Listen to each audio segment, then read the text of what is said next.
연방이민당국이 LA 한인타운에 인접한 메가더팍에서 어제 오전 총기로 중무장한 군대를 동원해 급습 이민 단속을 펼치면서 시민들이 불안해하고 일대가 긴장감으로 휩싸였습니다.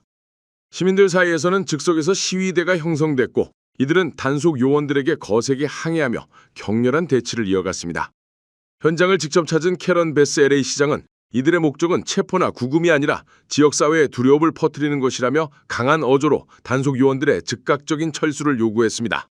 어제 오후 베스 시장과 시의회 의장, 시의원 등은 기자회견을 열고 아무 일도 없던 공원에 연방 무장 차량을 배치하는 것은 터무니없고 비미국적인 행위라고 강하게 비판했습니다. 사우스 LA에서 새벽 시간대 불법 스트릿 레이싱이 벌어지며 인근 상점들이 약탈과 파손 피해를 입었습니다. LAPD는 어제 새벽 3시 30분 한인타운 남쪽 지역인 웨스턴 애비뉴와 애덤스 블루버드 교차로에서 발생했다고 밝혔습니다. 군중 100여 명이 스트릿몰로 몰려들었고 이들 중 일부가 네일샵, 피자 가게, 뷰티용품점 등 여러 상점의 유리창을 깨고 진입해 물품을 약탈했습니다. 경찰은 일부 인원을 현장에서 구금했지만 정식 체포자는 없다며 현재 정확한 피해 규모와 관련자 신원을 조사 중이라고 전했습니다. 지난 4일부터 시작된 텍사스주의 폭우와 홍수로 7일 기준으로 104명이 숨진 가운데 이번 사태가 집권 공화당과 야당 민주당의 정치 공방으로 번지고 있습니다.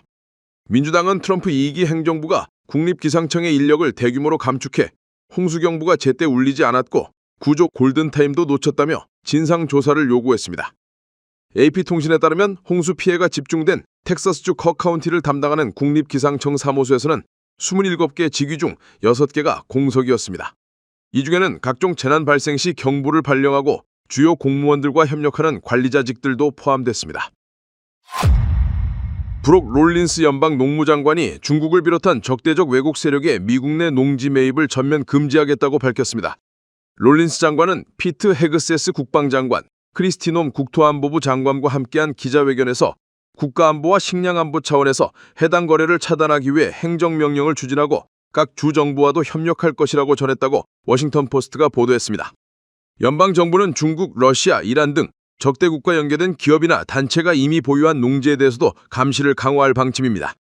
연방농무부에 따르면 현재 중국 자본이 보유한 미국 내 농지는 약 26만 5천 에이커에 달합니다.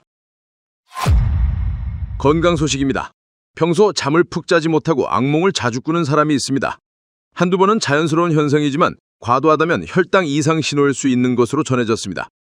서울 성모병원 내분비과 양여리 교수는 얕은 잠을 자는 상태인 렘 수면 중 저혈당이 발생하면 자율신경계가 자극돼 심박수 증가, 불안, 각성, 발한 등의 증상이 동반된다며 꿈과 관련된 뇌 영역이 영향을 받아 더 강렬하거나 부정적인 꿈이 나타날 가능성이 크다고 말했습니다.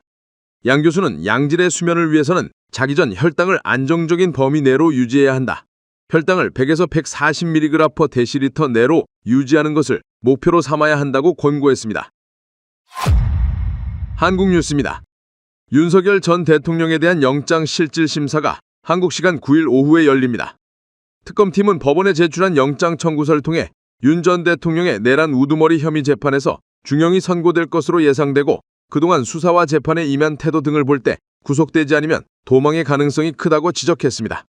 윤 전 대통령은 직접 법정에 나올 예정인데 구속 여부는 이르면 9일 밤 결정될 예정입니다.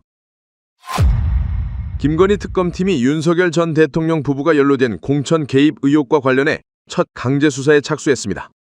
공천관리위원장을 맡았던 윤상현 국민의힘 의원과 김상민 전 부장검사의 자택과 사무실을 압수수색했습니다. 특검은 압수물 분석을 마치는 대로 신속하게 윤 의원 등 관련자들을 불러 조사할 방침입니다. 오늘의 뉴스 읽어드렸습니다. 고맙습니다.